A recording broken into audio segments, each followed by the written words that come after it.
Hi, folks, live from Oak Island, North Carolina. It's Tech Talk Tuesday, and I'm your host, Rob Downs, coming to you from lovely Oak Island, North Carolina, as I've said. Taking a little time off, but figured I needed to go ahead and do this this video. Things keep moving even though I'm not around. I know, shock, right? So, kind of playing it by ear. What we're going to go talk about today. Basically, what we're looking for today is, well, one, if you hear the wind, I've got my wind screen on, but it's windy at the beach. What can I say? I apologize in advance. So,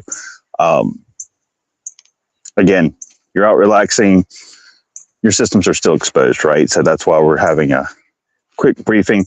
A couple things came up, more cyber than AI, but slightly AI.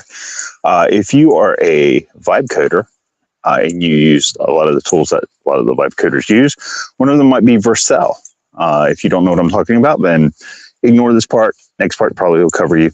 And the camera's shaking because of the wind. Cool. Interesting. Anyhow, Vercel had a hack this past week. If you don't know who they are, they basically host a lot of websites for vibe coding. We use them as well.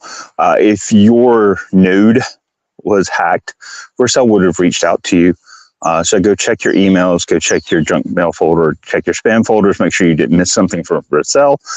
If you did get something from them, you need to go into your accounts and start changing a bunch of passwords. So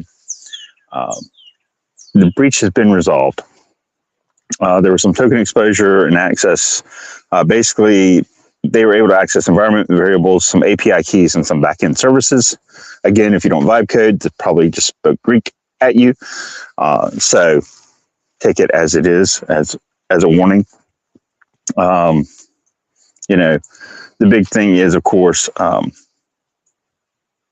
this wasn't some outdated system sitting in a closet. This was a modern cloud native best practice infrastructure, and they got hacked too, right? So modern doesn't just mean immune, right? It just means the attack surface moved, basically. So the other one that's really important is Windows Defender exploit came out the other week.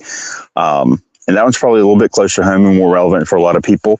We use Windows Defender as an underlying AV for some of our clients. We layer another MDR, EDR on top of that to work with Windows Defender. So it would find odd activity if Windows Defender didn't catch it. So it's a fileless technique, which means that they don't have to install anything on your computer. They're using living off the land tools, and that uses trusted processes. So Windows would trust these things, which is why Windows Defender might not catch it. Basically, the analogy is, the bad guys aren't breaking in. They're coming to your door with a badge, right? So you trust them, you think they have authority, the things that they're doing, right? Your system thinks that they are fine. It didn't fail. It got outmaneuvered, right? So there were three pieces to this vulnerability. Microsoft patched one last week. So if you haven't patched your systems, go ahead and patch your systems now. However, the other two have not been patched. And as of this recording, April 21st, the other two were not patched, and there was no timeline on when it would be patched. So make sure that if you use Windows Defender, you might want to think of something else to add to it. There are many, many, many software, AV, EDR, MDR, XDR, whatever you want to call it, that will work with Windows Defender. We recommend using Defender and another tool, right? So, so what does that mean? Trust is a new vulnerability, right? In both these cases, they were systems that you trust, that you rely on, and that, the bad guys got in. So the one for Vercel was a backdoor through a partner. Is how they got in. Someone from the partner did something they shouldn't have done, and it exposed them to the vulnerabilities that partner had. So you want to keep that in mind as both a small business who has vendors, and if you're a small business and you're a vendor to somebody else upstream, you may notice that they start asking more and more questions about how your security works, right? Because your security is their security. So if you do get that type of feedback from your vendors or your partners upstream, don't be surprised. If you need somebody to help because you thought you could get away with it on your own or didn't have to worry about it, that's what we do over at Managed IT Solutions. So, yeah. Anyhow, that's really mostly what I've got to say.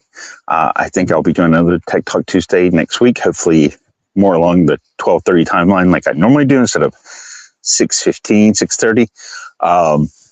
And it'll probably be brief as well, just because, I'm here at the beach. What can I say? So hopefully you guys have found this useful.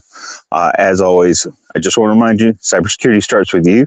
And now I have to figure out how to stop the stream and not look stupid doing it. You guys have a great week, and I'll talk to you next week.